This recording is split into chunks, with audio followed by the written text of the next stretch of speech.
Welcome everyone আজকের ভিডিওতে। আমাদের লাস্ট ভিডিওতে আমরা কথা বলেছিলাম গুগল জেমিনাই 1.5 নিয়ে, আর আজকে আমরা কথা বলবো নতুন আরেকটি এআই মডেল মিস্ট্রাল এআই নিয়ে। এই এআই মডেলগুলো কি তা আমরা সংক্ষেপে আলোচনা করেছিলাম আমাদের আগের ভিডিওতে।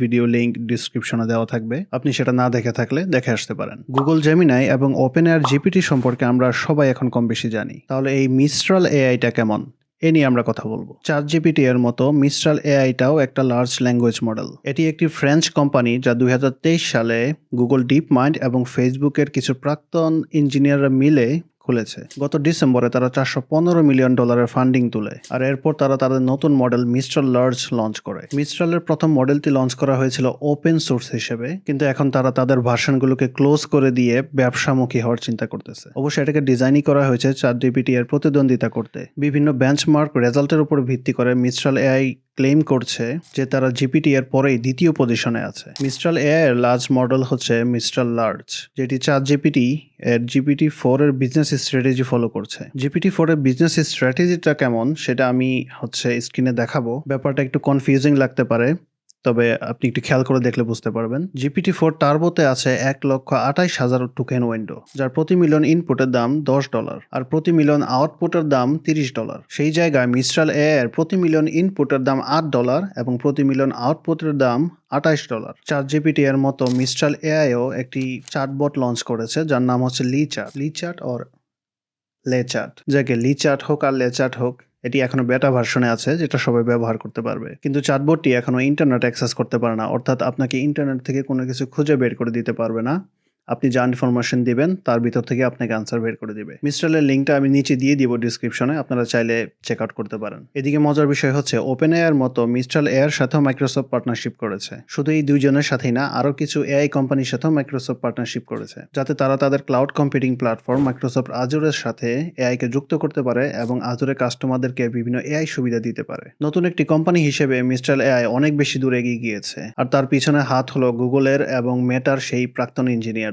এখন দেখা যাক তারা তাদের প্ল্যাটফর্মকে কতটা এগিয়ে নিয়ে যেতে পারে। এভাবে এআইয়ের বাজারে কম্পিটিশন বাড়তে থাকলে আমাদের কাস্টমারদেরই লাভ। এরপর আরেকটা আপডেট দিই, সেটা হচ্ছে অপটিমাস রোবট নিয়ে। চারিদিকে শুধু রোবট আর এআইয়ের ছড়াছড়ি। টেসলা যে একটি হিউম্যানয়েড রোবট বানিয়েছে, আপনারা অনেকেই হয়তো দেখেছেন সেই ভিডিও। ওরা প্রথম যখন রিলিজ করে তখন খুব বেশি ইফেক্টিভ মনে হচ্ছিল না আগে। অপটিমাস রোবট নামটা যদিও ট্রান্সফর্মার মুভির অপটিমাস প্রাইমের মতো, তবে এটি দেখতে অনেকটা মানুষের মতনই। মানুষ যেসব কাজ করতে পারে এবং শিখতে পারে, রোবটটাও ঠিক একইভাবে মানুষের মতো করে মানুষের কাজগুলো করতে পারে, ও অ্যাটলিস্ট করতে পারবে, সেটাই উদ্দেশ্য। টেসলা চায় রোবটটি মানুষের ভাষা বুঝতে পারবে এবং মানুষের সাথে ইফেক্টিভলি কমিউনিকেট করতে পারবে, এবং একই সাথে আশেপাশের এনভায়রনমেন্ট বুঝতে পারবে। এনভায়রনমেন্ট বুঝে আশেপাশে অন্যান্য মেশিন ব্যবহার করতে পারবে এবং ডেস্কে বসেও কাজ করতে পারবে। আচ্ছা, মেশিন যদি আরেকটা মেশিন ব্যবহার করে সেটাকে কি বলে? এরকম অনেক কিছুর জন্য রোবটটিকে ট্রেনিং করানো হচ্ছে, যে কারণে এই রোবটটি আগের তৈরি যে কোনো রোবটের থেকে অনেক বেশি আপগ্রেডেড। আশার আলো তো অনেক দেখা যায়, কিন্তু আসলে কতটা কার্যকরী হবে রোবটগুলো? দেখতে সুন্দর হলেও কাজ করতে গিয়ে আসলে দেখা যায় রোবটের মতনই কাজ করে। Stage of development and capabilities. এই প্রজেক্টটি সম্পর্কে সাধারণভাবে মানুষকে জানানো হয় 2021 সালে। 2022 সালে প্রথম টেসলা রোবটটিকে মানুষের সামনে প্রেজেন্ট করে। তখন তারা বলেছিল 2023 সাল থেকে রোবটটি তারা বাজারজাত করা শুরু করবে, কিন্তু এখন পর্যন্ত তা হয়ে ওঠেনি। একটা কারণ হতে পারে টেসলা রোবটটিকে পুরোপুরি প্রিপেয়ার করে তারপর বাজারজাত করবে, কারণ তারা বলেছিল যে তারা লক্ষাধিক হারে এটাকে প্রডিউস করবে। টেসলা জানিয়েছিল এর বাজার মূল্য হবে একটি গাড়ির দামের থেকেও কম। সেটা কত কম? এলন মাস্ক একটা আইডিয়া দেওয়ার জন্য বলেছিলেন যে প্রায় $20,000 কম হবে। It is expected to cost much less than a car. We'll just bring it So, directly to the right here. I would say probably less than $20,000 would be my guess. Elon Musk মনে করেন আগামী 5 থেকে 10 বছরের মধ্যে রোবটটি successful হতে শুরু করবে। তারপর 2023 সালে এলন মাস্ক আরেকটি ভিডিও প্রকাশ করে, সেখানে দেখা যায় রোবটটি প্রায় মানুষের মতোই চলাচল করে। টেসলা রোবটটির ওজন প্রায় 10 কেজি কমিয়েছে যা আগে ছিল তার থেকে, যার কারণে এর হাঁটার গতি বেড়েছে 0.6 মিটার প্রতি সেকেন্ড, যেটাকে বলা যায় আগের থেকে প্রায় 30% বেশি ফাস্ট। 30% বেশি ফাস্ট।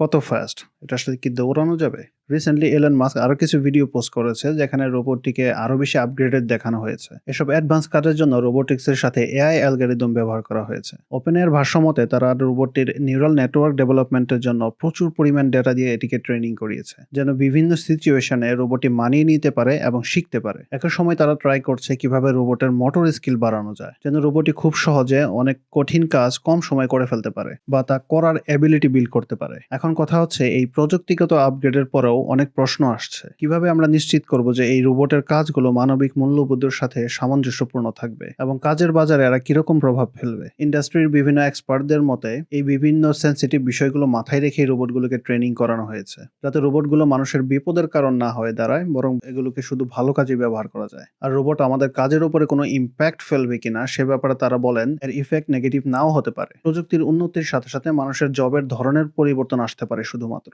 এরকমটা নতুন আর কিছু না। আমরা যখনই দেখি ইন্ডাস্ট্রিতে রেভলিউশন নিয়ে আসার মতো কোনো প্রোডাক্ট আসে, তখন সবাই এরকমটাই চিন্তা করে যে মানুষের জব খেয়ে ফেলবে, এরকম হবে সেরকম হবে। শেষ পর্যন্ত গিয়ে দেখা যায় মানুষ যারা অ্যাডপ্ট করে টেকনোলজির সাথে তারাই টিকে থাকে। Alright, that's all for this video.